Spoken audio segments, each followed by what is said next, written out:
راح قايل لها: هو انت فاكره نفسك واحده ست ولا ايه؟ بصي لنفسك في المرايه، وانت ست زي الستات؟ فاكره نفسك سندريلا ولا ايه؟ انا مش ست زي الستات. وراحت جاريه على المطبخ وراحت حاطه على نفسها بنزين مره واحده. السلام عليكم ورحمة الله تعالى وبركاته. بسم الله والصلاة والسلام على الحبيب المصطفى سيدنا محمد صلى الله عليه وسلم. الواقعة دي حصلت في عيد الحب. عيد الحب كان يوم الجمعة اللي فاتت. أعياد يعني بسم الله ما شاء الله جدت علينا كتير. اللي احنا نعرفه ان في عيدين بس، عيد الأضحى وعيد الفطر. لا بقى في عيد والفالنتين وفي حاجات كتير كده بنسمع عنها. تلاقي ان الواحد في عيد الام يجيب هديه لامه ويجيب هديه لمراته ويجيب هديه لحماته، وكمان يدي العيال عشان خاطر يجيبوا هدايا للمدرسات بتاعتهم. ايوه. تلاقي في عيد الفالنتاين ده يبقى الواحد خاطب واحده وبيحط القرش على القرش عشان خاطر يشتري حاجه للجهاز بتاعه. ولكن بيتقابلوا مناسبات بقى، مولد النبي، عيد الام، عيد الحب، عيد مش عارف ايه، عيد ايه، وبيقعد بيجيب في الايه في المناسبات دي. ومن ضمنهم طبعا الايه الفالنتاين. تبص تلاقي الواحد يبقى خاطب واحده ويجيب هديه لمراته وهديه لحماته وهديه لامه، ولو ما جابش لامه امه تزعل منه. يعني انت جبت لحماتك وجبت لمراتك وما جبت، ولا خطيبتك وما جبتليش انا. تمام. ولو جاب هديه لامه وما افتكرش حماته، خطيبته تقول له يعني انت جبت لمامتك وما جبتليش وما جبتش لمامتي. تبقى يعني بتبقى حاجات كده تقاليع طالعين فيها سبحان الله، حاجه غريبه يعني. نفس الكلام كده في الفالنتاين. الفالنتاين ده بقى عيد الحب. لازم الزوج يفتكر زوجته والزوجه تفتكر زوجها. الزوج عنده ما بتفرقش الحته ديت، ان مراته حتى ما تفتكروش في عيد الحب ما بتفرقش معاه. الراجل دايما يعني بيحب بقلبه، ويقول لك هو الحب يوم واحد في السنه. الحب يعني بيبقى العمر كله، السنه كلها، مش يوم واحد في السنه زي ما كان يوم الجمعه اللي فاتت. اللي ما يفتكرش مراته يعني يبقى ده يدق نهاره ومش معدي.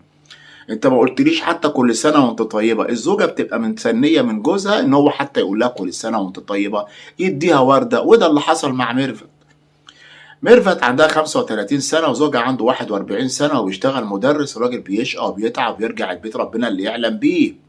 الزوجه هنا بقى قالت له: انت ما جبتليش حاجه للفالنتاين. قال لها: فالنتاين ايه؟ قالت له: خبطت عليا جارتي وقالت لي تعالي عشان خاطر نجيب هديه لجوزي. قلت لها: وانا معايا فلوس اجيب هديه لجوزي؟ وكان جوه جاب لي اصلا عشان انا اجيب له. قال لها: طب خلاص الحمد لله ان انت ما جبتليش.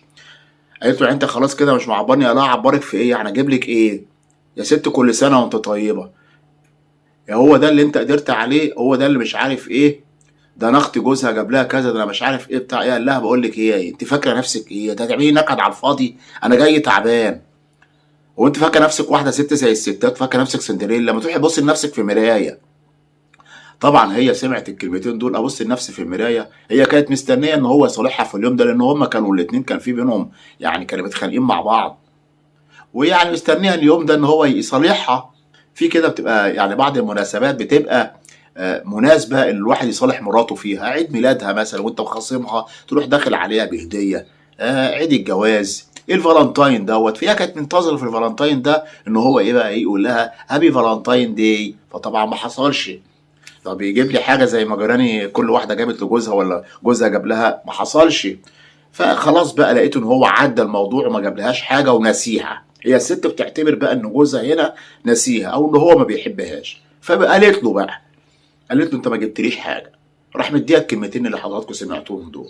والله العظيم انت يعني كده مش فاكرني؟ يعني انا ست مش زي الستات؟ يعني انا مش عاجباك؟ يعني راحت داخله وراحت حاطه الجاز ولا البنزين على نفسها وراحت زي ما حضراتكم طبعا فاهمين، وخدها وجري بيها على المستشفى. ولكن كانت لفظت انفاسها الاخيره وماتت. طبعا هو مفيش اي جريمه عليه، هي اللي عملت كده في نفسها. ليه ده كله؟ علشان خاطر عيد الحب. عيد حب ايه يا اخوان؟ اي افتكر مراتك ايوه في عيد الحب، قول لها كل سنه وانت طيبه يا عم الحاج، جيب لها ورده. ما انت لو ما عملتش كده هتنكد عليك يا حبيب قلبي. لازم تعمل لها كده، لازم افتكرها بكلمه. لازم اليوم ده يعني ايه تكتبه كده على ايديك علشان خاطر ما تنساهوش. لانك انت لو ما عملتش كده، اكتب كل الاعياد كده على ايديك: عيد الام، عيد الحب، عيد الفطر، مولد النبي. اكتب عيد ميلادك واكتب كده كل التواريخ. تمام. عشان خاطر لو ايه، لو نسيت يوم من دول هيبقى نهارك ازرق.